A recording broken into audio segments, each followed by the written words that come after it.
El ser humano parpadea unas 15 veces por minuto. Es un acto mecánico, involuntario. Apenas lo notamos en nuestro día a día. Lo hacemos para limpiar el ojo, para protegerlo, para lubricar la visión. Pero en términos existenciales, podemos decir que cada parpadeo es un corte cinematográfico. Es una micropausa. Por una fracción de segundo, la realidad deja de existir y nosotros dejamos de verla. Solemos pensar en la muerte como un evento lejano, el final de una carretera larguísima. Pero, ¿y si la muerte fuera en realidad el ritmo mismo de esta carretera? Vivimos bajo la ilusión de la continuidad. Creemos que somos la misma persona que se despertó esta mañana, pero la biología nos dice algo distinto. Nos dice que nuestras células están en un estado de reemplazo constante. Para que podamos vivir, millones de partes de nosotros tienen que morir cada segundo. Hay una frase que puede explicar con exactitud todo esto que quiero decir. Ningún hombre se baña 2 veces en el mismo río, porque ni es el mismo río, ni es el mismo hombre. La muerte no es una tragedia que nos espera al final, es el motor que nos mantiene vivos. Sin embargo, esta nos aterra. Nos aterra porque la muerte es la gran destructora de relatos. Nos pasamos nuestra vida construyendo una identidad, una carrera, una familia, una historia. Y la muerte parece ser ese final malo que sin previo aviso decide que la historia se ha terminado, muchas veces a mitad de un arco. Hoy quiero hablar de cómo reconstruimos el sentido cuando el final llega antes de tiempo, de cómo Robert Neimeyer transformó la forma de entender el dolor y de cómo un juego sobre parpadear me enseñó que la verdadera vida no está en los grandes éxitos, sino en lo que sucede entre un parpadeo y otro. Siempre he escuchado acerca de la idea de las etapas del duelo, que después de una pérdida, ya sea la de un ser querido o la de una relación personal, pasaríamos por la negación, después la ira y finalmente la aceptación. Como si esto fuera así el 100% de las veces. Si fuera así, para obtener una satisfacción propia al sentir que hemos superado todo esto. Pero Robert Neimeyer dijo que esto era insuficiente.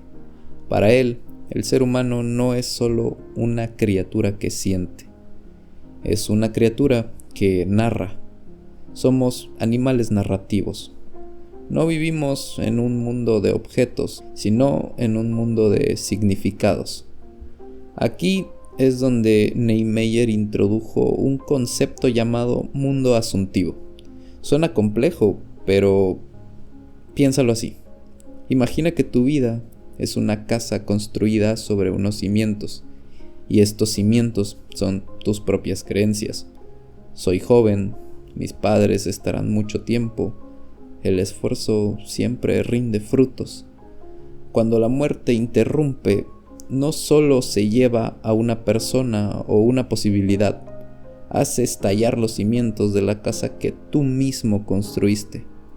Es entonces donde el mundo deja de tener sentido.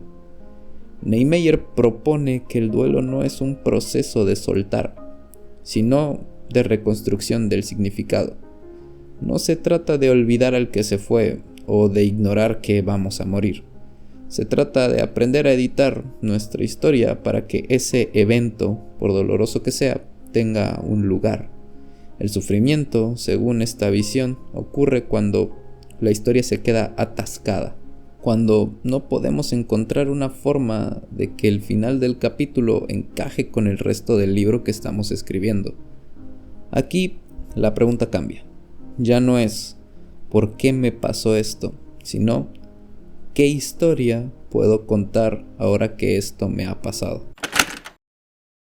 En Before Your Eyes, la premisa es simple. Controlamos la vida de Benjamin Brin a través de sus propios parpadeos. Si parpadeas, la escena salta. Puede que quieras quedarte un minuto más viendo a tu madre tocar el piano o hablando con la chica que te gusta bajo las estrellas en la playa.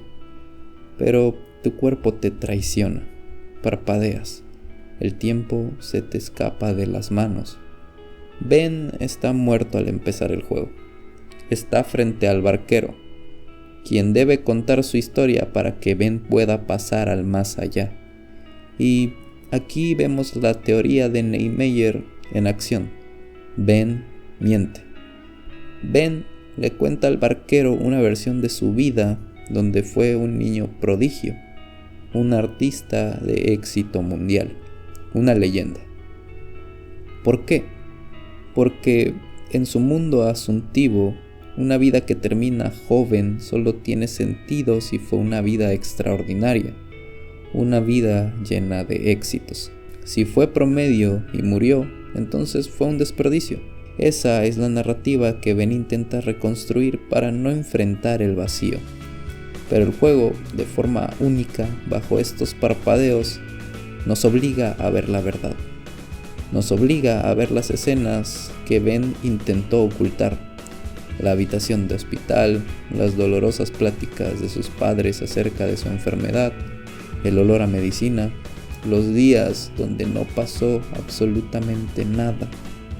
La reconstrucción del significado en Before Your Eyes ocurre cuando la madre de Ben le cuenta a él cómo ella vivió la historia de su hijo, de cómo Ben fue un niño que trajo alegría a sus cercanos, fue el primer amor de su mejor amiga y sobre todo de cómo no se rendía a pesar de la enfermedad que tenía.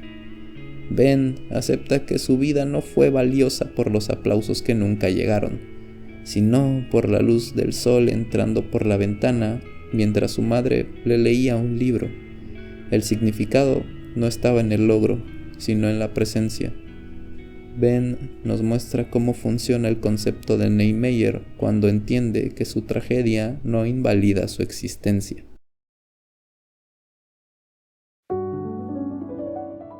Si aplicamos una lógica de programación a la vida, entendemos que cualquier código necesita límites para funcionar. En todo deporte, el orden requiere un límite.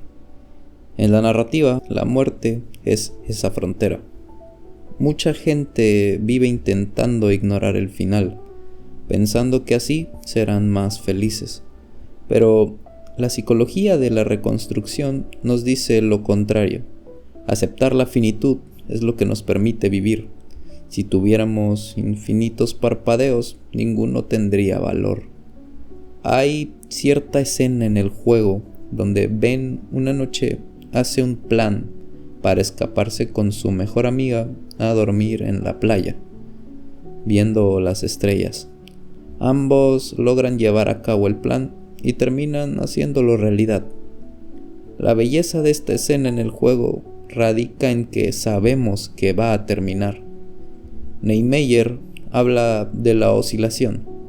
No puedes estar todo el tiempo pensando en la muerte, pero tampoco puedes vivir huyendo de ella. La salud mental es la capacidad de oscilar entre el dolor de la pérdida y la reconstrucción después de esta. Entender que somos seres finitos que tienen un final nos da un superpoder, el de la autenticidad. Cuando dejamos de intentar que nuestra vida parezca un guión de éxito como lo hacía Ben y empezamos a verla como una colección de momentos que probablemente no vuelvan a repetirse, la muerte deja de ser un enemigo, se convierte en un marco.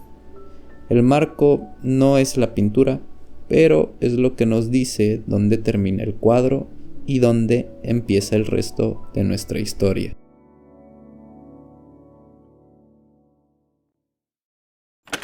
Hemos visto que la muerte no es un evento estático, sino un proceso narrativo, que Robert Niemeyer nos enseñó que somos los arquitectos de nuestro propio dolor y de nuestra propia paz a través de las historias, estas siendo los recuerdos que vamos adquiriendo, y que Benjamin Brin nos recordó que parpadear es humano, y que perder el tiempo es a veces una forma más de usarlo. No sé en qué parte de tu historia estés hoy. Quizá estés en medio de una reconstrucción, tratando de entender por qué a tu casa le faltan algunos cimientos. O quizá estés intentando no parpadear, aferrándote a algo que sabes que cuando lo hagas ya no estará más. Mi consejo es este: no le temas al corte, no le temas al final del capítulo. La muerte le da a la vida su significado, su peso y su color, para que al final, cuando el barquero nos pregunte quiénes fuimos, no tengamos que inventar una historia.